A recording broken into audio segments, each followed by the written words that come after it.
Welcome back viewers, आप देख रहे हैं सीएनबीसी आवाज पे टक्कर का गुरुवार एडिशन। लेकिन इसी बीच बड़ी खबर आ रही है।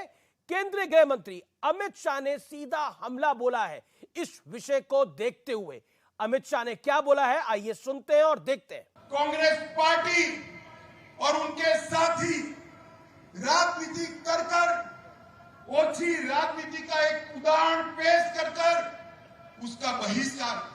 मैं आज कांग्रेस पार्टी के नेताओं को कहना चाहता हूं कि आपके बहिष्कार करने से कुछ नहीं होता। पूरे देश की जनता का आशीर्वाद नरेंद्र मोदी जी के साथ है। नरेंद्र मोदी जी के साथ। अब मैं आपसे नई संसद को लेकर एक बहुत अहम बात करने जा रहा हूं, इसलिए टीवी का रिमोट उधर रख दीजिए। पहले नई संसद के उद्घाटन को सियासी लड़ाई का अड्डा बनाया गया, फिर विवाद सुंगोल यानी राजदंड पर खड़ा कर दिया गया। आरोप लगाए गए कि सुंगोल के जरिए मोदी सरकार संसद को धार्मिक रंग में रंगने की साजिश कर रही है। सबसे पहले है क्या आखिर सुंगोल का संबंध महान चोल साम्राज्य से जुड़ा है। व्यूअर्स, 21 चोल राजाओं ने 431 साल शासन किया।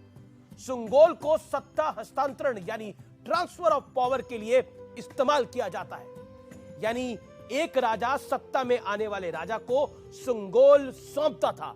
लेकिन अगस्त 1947 में भारत की आजादी का वक्त आ चुका था।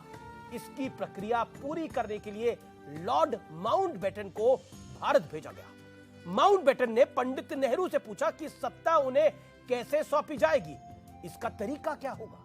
तब पंडित नेहरू ने सी राजागोपालाचारी से इसके बारे में विचार विमर्श किया और राजगोपालाचारी ने पंडित नेहरू को चोल साम्राज्य और सुंगोल के बारे में जानकारी दी। तब पंडित नेहरू ने माउंटबेटन को इसकी जानकारी मुहैया कराई। इसके बाद सी राजागोपालाचारी ने तंजौर में एक मठ से संपर्क किया। इस मठ ने तुरंत 5 फीट ऊंचा सुंगोर बनाने का आदेश जारी कर दिया।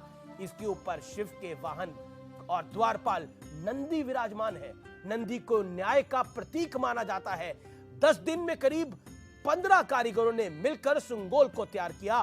3 लोग विशेष विमान से 14 अगस्त 1947 को सुंगोल लेकर दिल्ली पहुंचते हैं।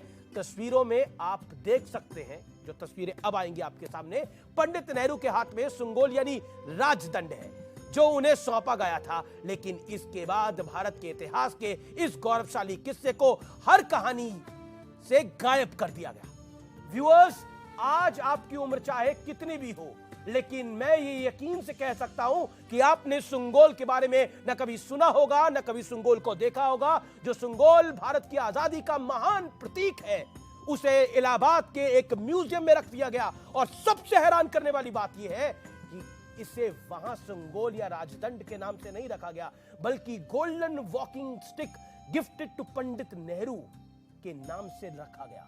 पंडित नेहरू को भेंट की गई एक सुनहरी छड़ी का नाम दे दिया गया। हमारे इतिहास को जरा सोचिए, ये कितनी अफसोसजनक बात है।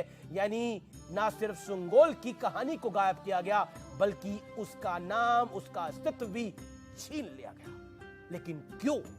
क्या इसलिए क्योंकि सुंगोल के ऊपर नंदी जी विराजमान थे, या फिर इसलिए इस राजदंड पर मां लक्ष्मी की प्रतिमा है? क्या इससे किसी तरह की सियासी समस्या की आशंका थी? और आज जब भारत के गौरवशाली इतिहास और इसके अमूल्य सिंबल को उसका उचित सम्मान मिल रहा है, तो एक बार फिर इसका विरोध शुरू हो गया है। लोकतंत्र के मंदिर में सुंगोल की स्थापना को कम्युनल एंगल दिया जा रहा है। व्यूअर्स, आज 2 सवाल बेहद जरूरी है। पहला, राजदंड पंडित नेहरू की वॉकिंग स्टिक कैसे बना? और जिस सुंगोल को नेहरू भूल गए थे, मोदी उसे ढूंढ लाए। क्या विपक्ष की असली परेशानी यही है? इसी मूल सवाल के साथ आज मैं के कार्यक्रम का मैं अंत करता हूं। सुंगोल भारत के गौरवशाली इतिहास का छोटा मोटा नहीं, बहुत बड़ा हिस्सा है। फिलहाल सीएनबीसी आवाज की टक्कर में इतना ही। उम्मीद है आज का कार्यक्रम आपको पसंद आया होगा। नमस्कार, शुभ रात्रि।